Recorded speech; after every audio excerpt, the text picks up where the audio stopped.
శివుడు ఎంత ప్రొటెక్టివ్ అంటే, నీకు ఎవడో ఒక శత్రువు ఉన్నాడు, వాడు నిన్ను చూసి ఓరవలేకపోతున్నాడు, ఎప్పుడూ నీకేదో ఒక హాని జరగాలి చెయ్యాలి అని చూస్తున్నాడు. నువ్వేమో రోజు శంకరుని పూజిస్తావు. శివుడు ఏమంటాడు తెలుసా అప్పుడు? నా ఎగ్జిస్టెన్స్ ని నమ్మి నేను ఉన్నానని మనసా వాచా కర్మణ నమ్మి కొలిచే నా భక్తుడికి హాని చేయాలని చూస్తే వాడు తప్పు చేసినా సరే, ఐ మెన్షన్ ఇట్, వాడు తప్పు చేసినా సరే నాకు వదిలే, నువ్వు వేయగలిగిన దానికన్నా పెద్ద శిక్ష వేస్తా. తండ్రిగా నా భక్తుల మీద నాకు ఆ హక్కు ఉంది. అలా కాదని నువ్వు వాడికి హాని చేయాలని చూస్తే ఏదో ఒక రూపంలో వస్తా, ఖచ్చితంగా నిన్ను చంపేస్తా.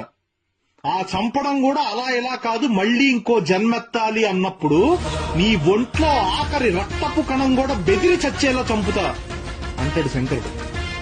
అంత ప్రొటెక్టివ్ అండ్ అంత ప్రేమ భక్తులు.